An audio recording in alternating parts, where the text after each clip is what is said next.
Salam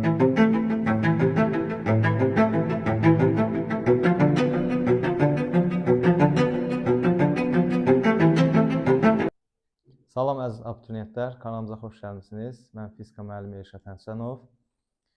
Bugün sizə çevrə üzrə bərabər sürətli hərəkəti izah edəcəm. Deməli, trayektoriyasına görə hərəkət iki yerə ayrılırdı. Əyri xəttli və düz xəttli hərəkət. Düz xəttli hərəkətindən əvvəlki videomuzda tanış olduq.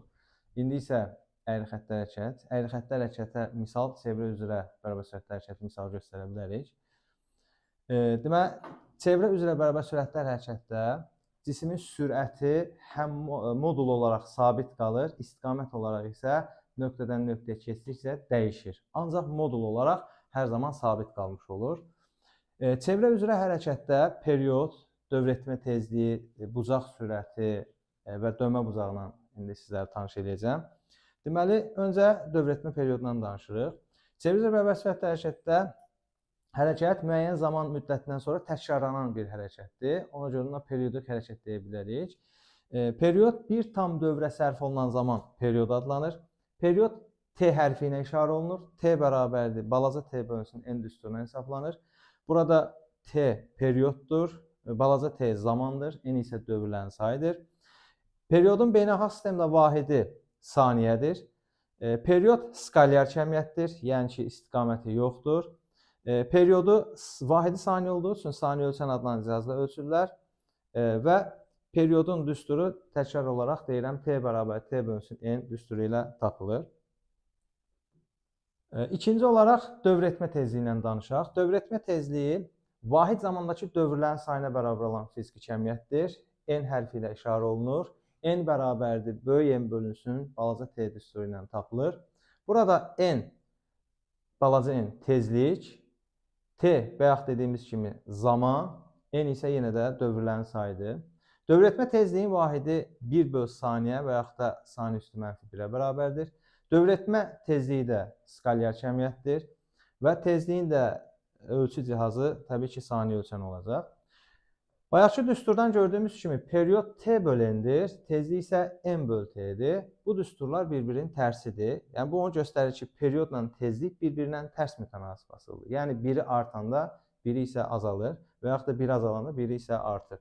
T bərabər 1/N və yaxud da N bərabər 1/T düsturundan tapılır və onların da qrafiklərini göstərəndə period tezlikdən tərs asılıdır və yaxud da tezlik perioddan tərs mütənasib asılıdır.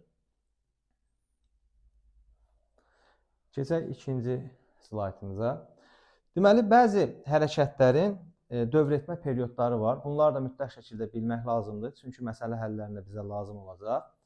Məsəl üçün, qeyd eləmişəm burada. Saatın saniyə əqrəbinin, ümumiyyətlə saatda 3 dənə əqrəb vardır. Saniyə əqrəbi, dəqiqə əqrəbi və saat əqrəbi. Onlar dövr elədikdə, yəni zaman keçdikcə onlar çevrə cızırlar və periodları olmuş olur onların.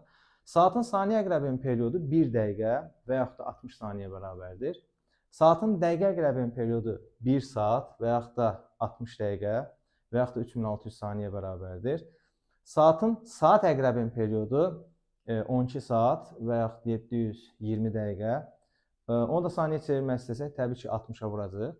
Bundan əlavə olaraq, yerin öz ox ətrafında fırlama periodu var, 24 saata bərabərdir. Ayın yer ətrafında fırlama periodu 1 aya bərabərdir. Yerin günəş ətrafında fırlama periodu isə 1 ilə bərabərdir və yaxud da 365 və ya 366 günə bərabərdir. İndi isə yeni bir fiziki kəmiyyəti ilə tanış edəcəm sizi. Bu da radiusun dönmə bucağı. Radius çevrə üzrə hərəkət etdikcə müəyyən bucaq qədər dönür. Təbii ki, bu maksimum bir period etdikdə 360 dərəcə dönür. Amma biz məsələ həllərində bunu dərəcə ilə yox, biz nə ilə göstərəcəyik? Pi ilə göstərəcəyik. Yəni, dərəcəni pi ilə göstərmiş olacaq. Radiusun dönmə bucağı, yəni radius vektoru hərəkət etdikcə, təbii ki, bucaq olaraq dönür. Həmən bucağı fi hərfi ilə işarə edirik. Fi radiusun dönmə bucağıdır. Radiusun dönmə bucağı, deməli, müəyyən bir bucaq qədər döndükdə onun cızdığı bir qövs var. Bucağın qarşısındakı tərəf qövs var. Həmən qövsü radiusa böldüyümüz zaman biz radiusun dönmə bucağını təyin etmiş oluruq. Fi hərfinə işarə edirik. Fi bərabər L böl R düsturundan tapılır. Fi dönmə buzağıdır, L qövsün uzunluğudur, R isə təbii ki, çevrən radiusudur. Dönmə buzağın vahidi normalda radiandır. Onu dərəcə ilə göstərəndə 1 radian təxminən 57 dərəcəyə bərabər olur. Amma biz bunu pi radianla göstərəcəyik. Məsələ həllərində təbii ki, pi radianla göstərilir. 360 dərəcə 2 piyə bərabərdir. Ondan sonrası daha rahatdır təbii ki. 180 dərəcə 1 pi olmuş olacaq. 90 dərəcə pi bölü 2 olmuş olacaq. 60 dərəcə pi bölü 3 olmuş olacaq. 30 dərəcə pi bölü 6 olmuş olacaq. Ən gözəli, yadda bunu saxlasaq daha gözəl olar. 180 dərəcənin pi radian olduğunu yadda saxlasaq, digərləri özləri rahat şəkildə tapılır. Fi dönmə bucağı skalyar kəmiyyətdir. Yəni ki, onun istiqaməti yoxdur. Davam edək. Bundan əlavə olaraq bucaq sürəti vardır. Bucaq sürəti. Yəni bucağın dönmə sürəti var. Bucağın dönmə sürətinə bucaq sürəti deyirlər. Bucaq sürəti omega hərfi ilə işarə olunur. Omega bərabərdir bucağın zamana nisbətinə bərabər olan fiziki kəmiyyətə bucaq sürəti deyirlər. Omega bərabər fi bölü t düsturu ilə tapılır. Təbii ki, burada omega bucaq sürətini göstərir. Fi dönmə bucağını göstərir. T də təbii ki, zamandır. Bucaq sürətinin vahidi buradan görsənir. Fi'nin vahidi radiandır. T'nin vahidi saniyədir. O zaman bucaq sürətinin vahidi radian bölünsün saniyəyə bərabərdir. Bucaq sürəti sabit kəmiyyətdir. Yəni zamandan asılı olan bir kəmiyyət deyildir. Biz buradan fi'ni tapdığımız zaman fi bərabərdir omega vur t yazsaq. Fi ilə zaman düz mütənasib olur hər zaman. Zaman artdıqca dönmə bucağı da artdığı üçün o zaman omega avtomatik olaraq sabit qalır. Omeganın t-dən asılı qrafikini istəsələr biz onu sabit götürəcəyik. Çünki fi ilə t düz mütənasib asılıdır. Omega ya t-dən asılı deyil, ya da fi-dən asılı deyil. Səbəb də budur ki, zaman artanda fi də artır, bucaq da artır. Ona görə də omega avtomatik olaraq sabit qalmış olur. Sonra davam edək. Dönmə bucağının düsturu fi bərabər, omega bərabər fi bölünsün t'dir. Amma bundan əlavə onun düsturları var. Onun düsturlarını biz bu şəkildə çıxarda bilirik. Deməli, omega bərabərdir fi bölü t'dən. Biz belə düşünürük. Radius vektoru bir tam dövr etdikdə fi bucağı neçə dərəcə dönmüş olur? Təbii ki, 360 dərəcə dönmüş olur. 360 dərəcəni pi ilə göstərir. 180 dərəcə 1 pi olduğu üçün 360 dərəcə 2 pi olacaq. O zaman biz fi'nin yerinə 2 pi yaza bilirik. Bir tam dövr etdikdə, dönmə bucağı bir tam dövr etdikdə, bir tam dövrə sərf olunan zaman var. Bir tam dövrə sərf olunan zaman da təbii ki, perioddur. Ona görə t'nin yerinə period qoyduğumuz zaman, o zaman fi'nin düsturu 2 pi bölü t olmuş olur. Burada da yazmışıq. Fi bərabərdir. Omega'nın düsturu daha doğrusu 2 pi bölü t olmuş olur. T'nin yerinə 1 bölü n qoyanda 2 pi n olur.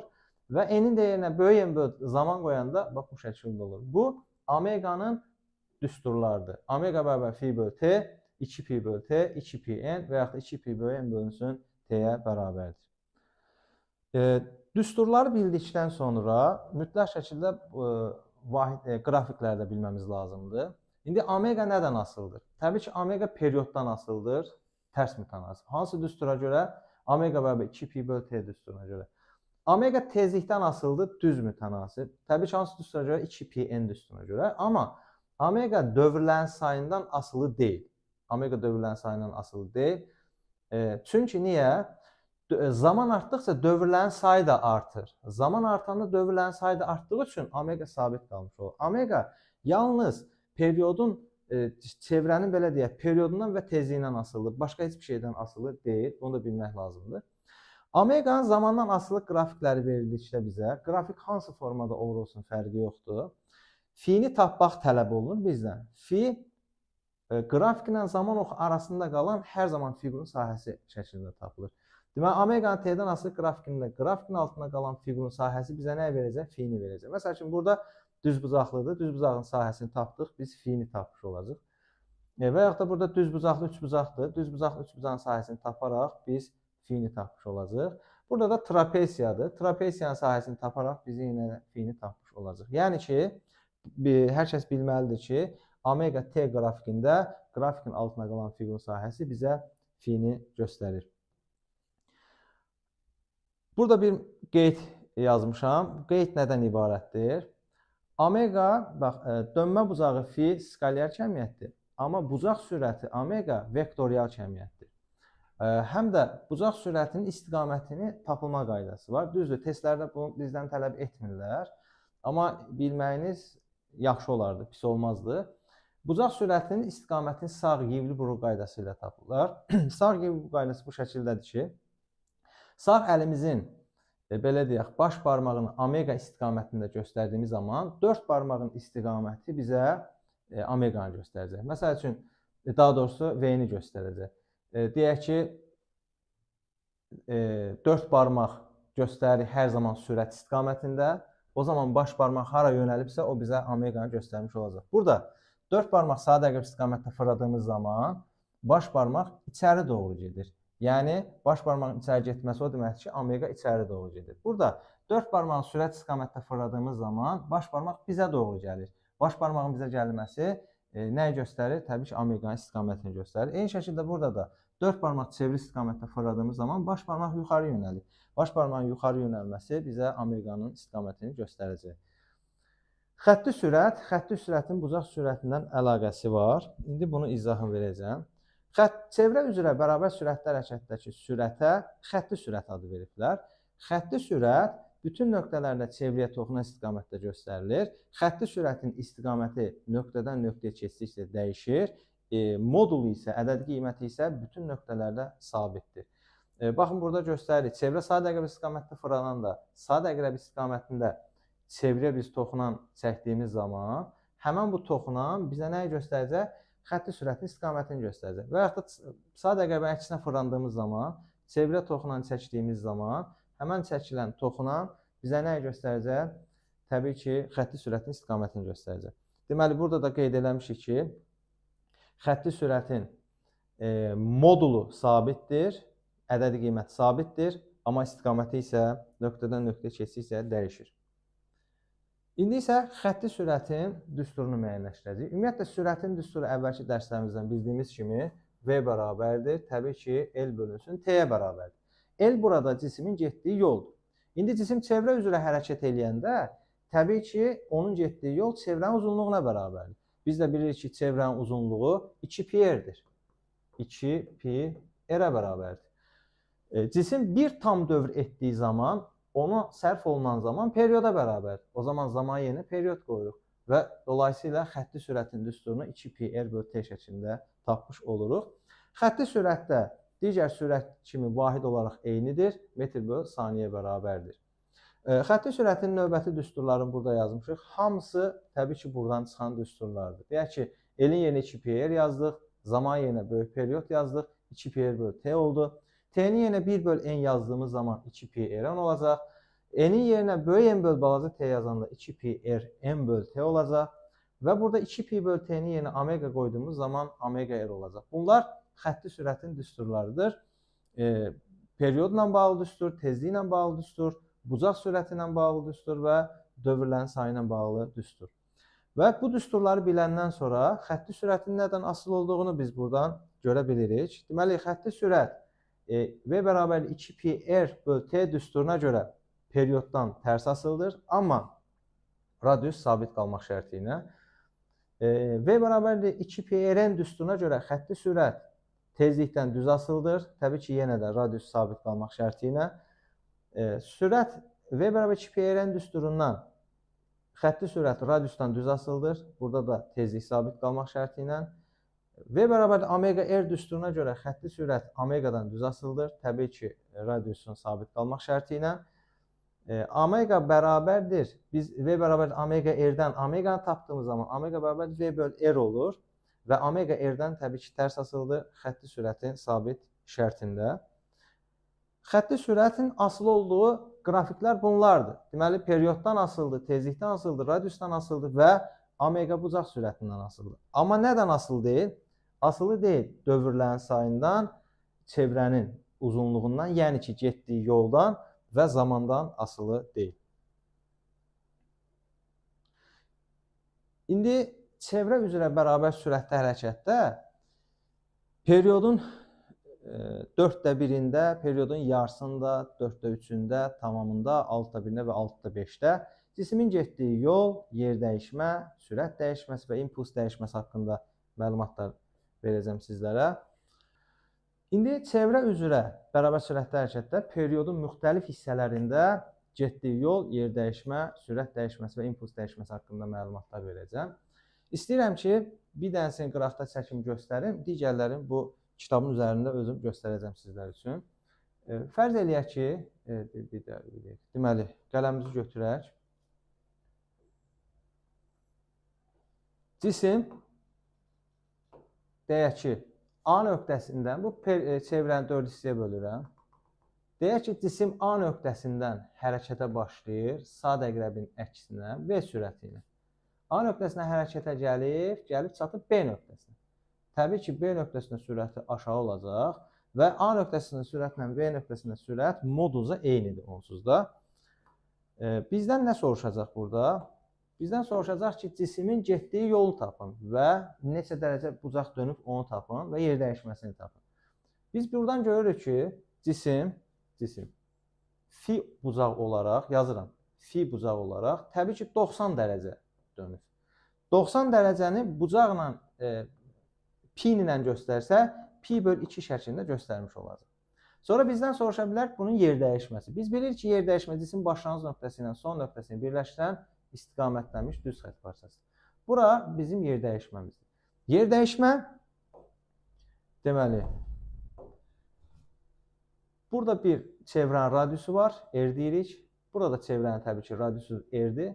Və bizim yer dəyişməmiz burada olan düzbucaqlı üçbucağın hipotenuzuna bərabərdir. Düzbucaqlı üçbucağın hipotenuzda bildiyimiz kimi S bərabərdir. Kök altda Pifaqor teoremindən tapılır.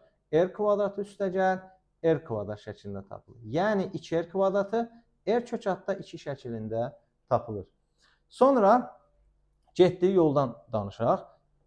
Cismin getdiyi yol, biraz başqa rəngi ilə göstərək. Cismin getdiyi yol, bax, bu qövsün uzunluğudur. L deyirik. Əgər cisim bir tam dövr getsəydi, o zaman L bərabərdir 2 pi R qədər yol gedərdi. Amma görürük ki, periodun 1/4 qədər gedib. O zaman bunun getdiyi yol L bərabərdir 2 pi R vurulsun 1/4. Yəni ki, pi R bölünsün 2-yə bərabər. Bu cismin getdiyi yoldur. Bir də var sürət dəyişməsi və impuls dəyişməsi. Təbii ki, impuls hələ bu mövzuda deyil, qabaqdakı mövzularda olacaq. Amma impuls dəyişməsi ilə sürət dəyişməsi ilə eyni formada olacaq. Sürət dəyişməsi necə tapılacaq? Deməli, cismin başlanğıc sürəti buradaydı, son sürəti buradaydı. Sürət vektorial kəmiyyət olduğunu biz bilirik.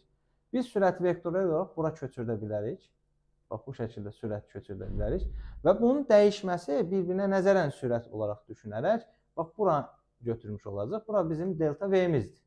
Delta V'də təbii ki, nə olmuş oldu? Buradakı düz bucaqlı üçbucağın hipotenuzu olmuş oldu. Ona görə də bizim delta V'miz yenə də V kök altda 2-yə bərabərdir.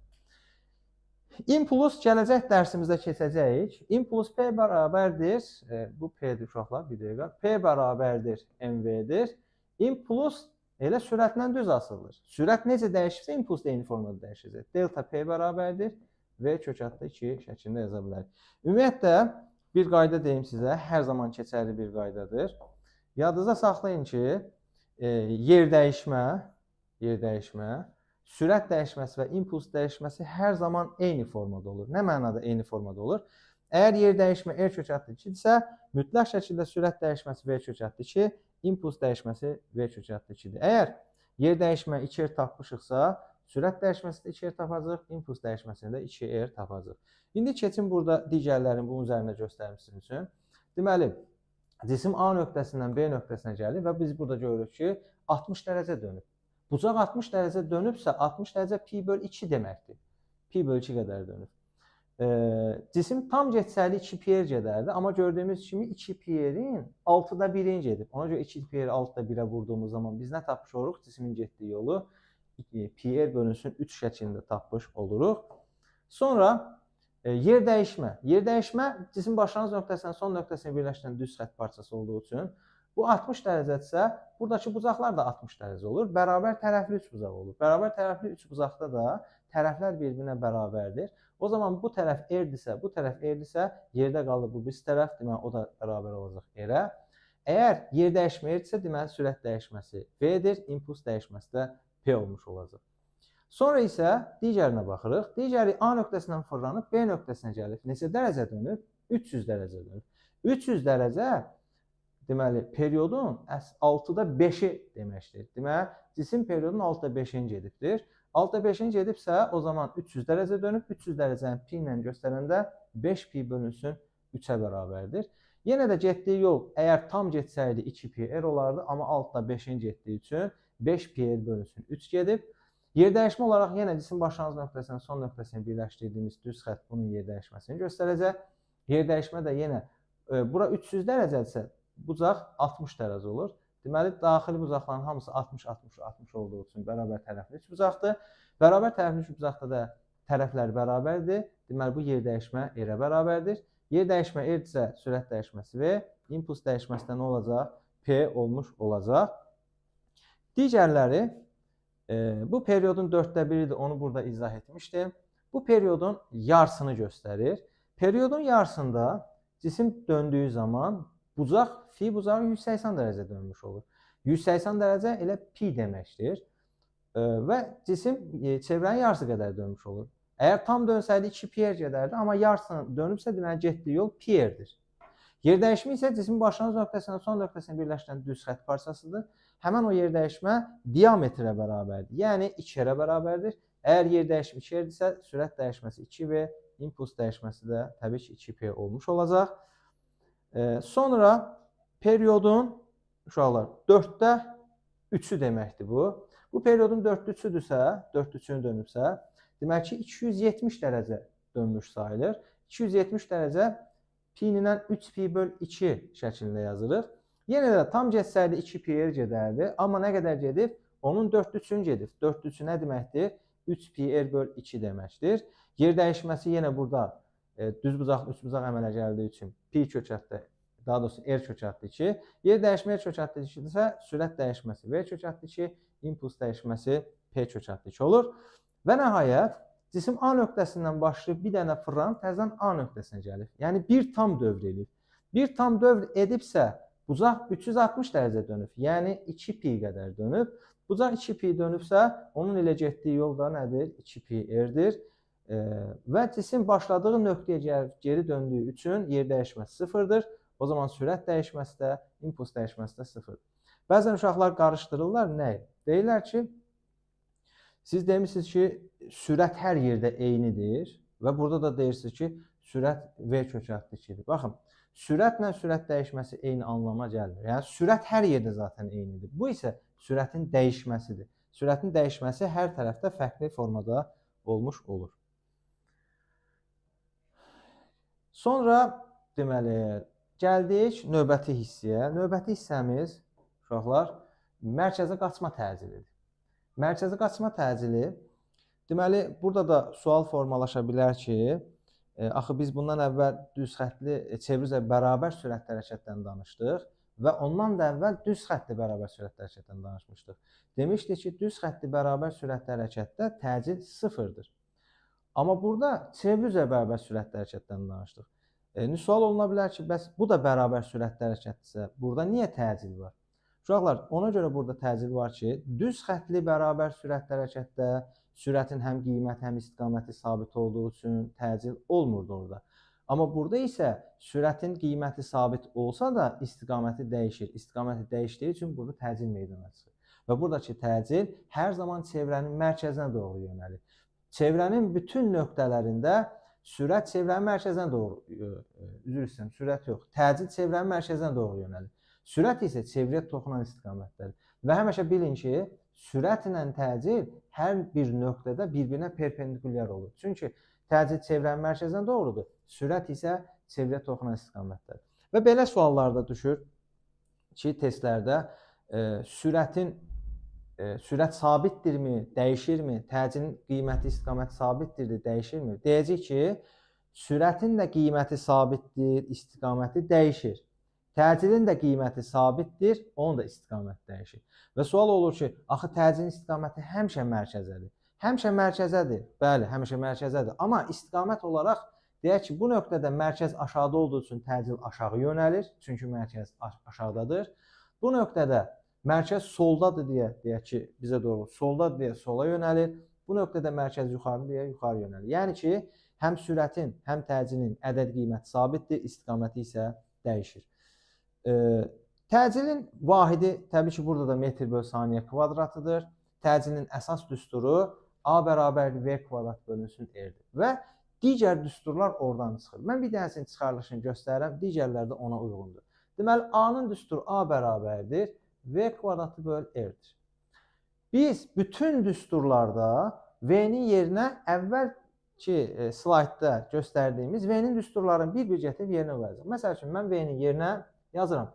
V bərabərdir 2 pi R n yazıram. Burada V-nin yerinə 2 pi R n yazanda yazıram 2 pi R n. Onun kvadratı yazmış olacağım. Çünki burada V kvadratı bölünsün R. O da bərabərdir. Yuxarıda hamısının kvadratını alsam 4 pi kvadratı R kvadratı n kvadratı olur. Bölünsün R. Təbii ki, bu R-lərin biri ixtisar edir. Yerdə sadəcə qalır A bərabərdir 4 pi kvadratı R n kvadrat. Bu oldu təcilin tezliyi ilə əlaqəli düsturu. Digərlərində eyni şəkildə V-nin yerinə 2 pi R bölü T qoyarsan, V-nin yerinə omega R qoyarsan və s. Hamısını qoyduqdan sonra bax belə bir ifadə əmələ gəlir. Deməli, təcilin düsturları nələr oldu? İndi isə təcilin düsturlarına baxaq. Təcilin düsturlarında deməli, A bərabərdir V kvadrat böl R, A bərabərdir 4 pi kvadrat R böl T kvadratı, 4 pi kvadrat Rn kvadratı, omega kvadrat R, omega V, 4 pi kvadrat R böyük N kvadrat bölünsün balaca T kvadrat.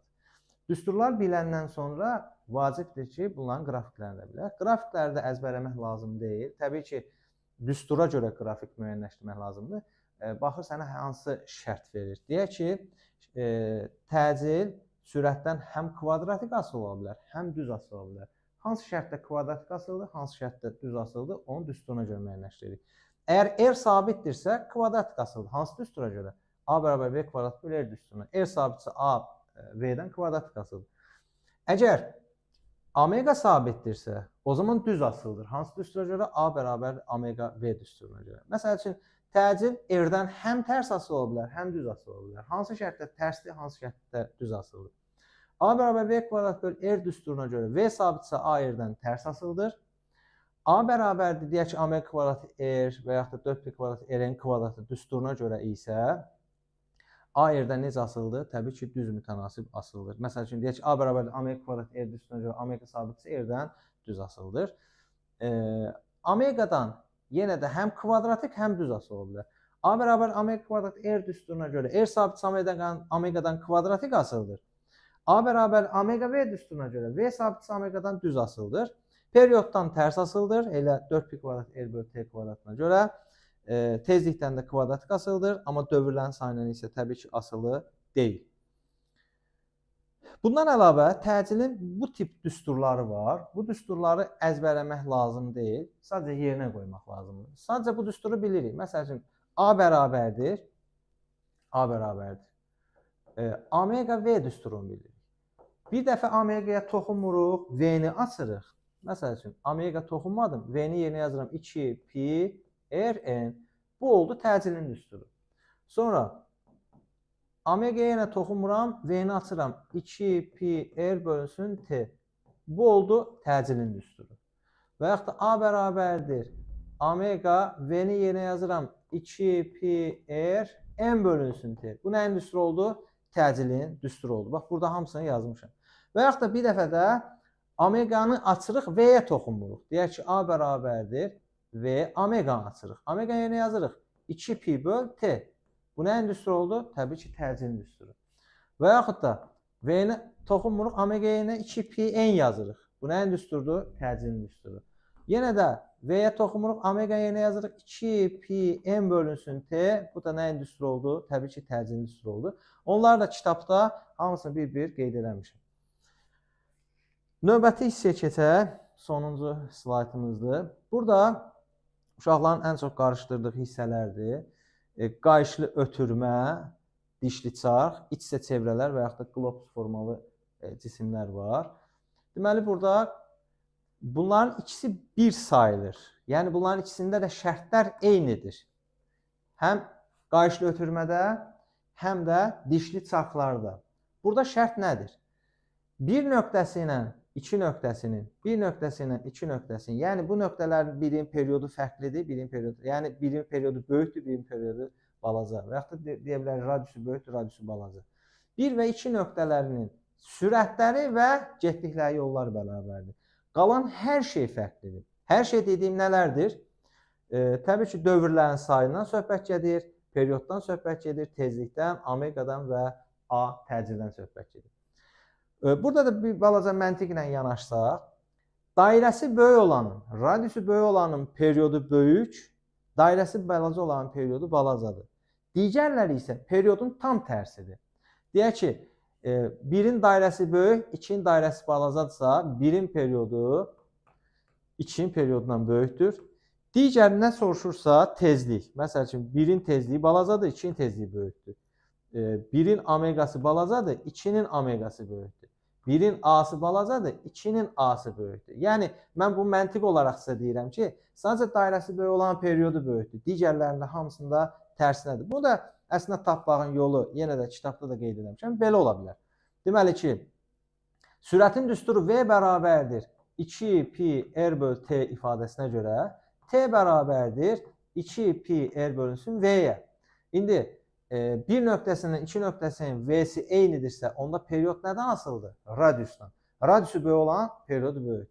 Bəs tezliyi necə müqayisə edirik? V bərabərdir 2 pi R n düsturuna görə n bərabərdir V bölünsün 2 pi R ifadəsi. Və biz bunu belə edirik. Sürət eynidir. O zaman tezliyi nə ilə müqayisə edəcəyik? Radiusuna. Radiusu balaca olanın tezliyi böyükdür. Bəs yaxşı, omega necə eləyəcəyik? Omega belədir. V bərabərdir omega R ifadəsinə görə, omega bərabərdir V böl R ifadəsinə görə yenə sürətlər eynidir. Onda omeganı da R ilə müqayisə edəcəyik. R-i balaca olan omegası böyükdür. Təcil isə təbii ki, A bərabərdir V kvadrat böl R ifadəsinə görə V'lər eynidir. O zaman A nədir? R-dən tərs asılır. Deməli, qayışlı ötürmədə bu bilgilər vacibdir ki, bunları biləsiniz. Qayışlı ötürməylə dişli çarxların bilgiləri eynidir. Məlumatlar eyni məlumatlardır. İkinci məlumatı isə, qayda isə iç-içə çevrələr var. İç-içə çevrə olanda daxildə çevrənin radiusu balaca, kənarda çevrənin radiusu böyükdür. Bir də qlobus formalı cisimlər. Bir ox ətrafında qlobus belə fırlandığı üçün qlobusun ortasının radiusuyla kənarının radiusu eyni olmur heç zaman. Bunların radiusları da deməli bir-birindən fərqlidir. Yuxarı getdikcə radius böyüyür, mərkəzə kiçilir, mərkəzə gəldikcə radius böyüyür. Bu tip məsələlər digərindən bir balaca rahatdır. Niyə rahatdır? Çünki burada 4 dənə fiziki kəmiyyət eynidir. Yəni, bir nöqtəsindən iki nöqtəsinin periodu eynidir, tezliyi eynidir, bucaq sürəti eynidir, dövrlərin sayı eynidir. Sadəcə sürətlə təcil fərqlidir. Onun da hansının sürəti böyükdür? Radiusu böyük olan sürəti böyükdür. Hansı düstura görə? V bərabərdir omega R düsturuna görə. Deyək ki, omega eynidir dedik axı. O zaman V R-dən asılıdır. R böyük olan V'si böyükdür. Bəs A-nı necə müqayisə edəcək? A-nı da omega kvadratı R düsturuna görə müqayisə edəcək. Yenə omega eynidir. A nədən asılıdır? R-dən. R böyük olanın A-sı böyükdür. Dərsimiz bu qədər. Kanalımızı izləməyi unutmayın, yorum atmayı unutmayın. Sağ olun.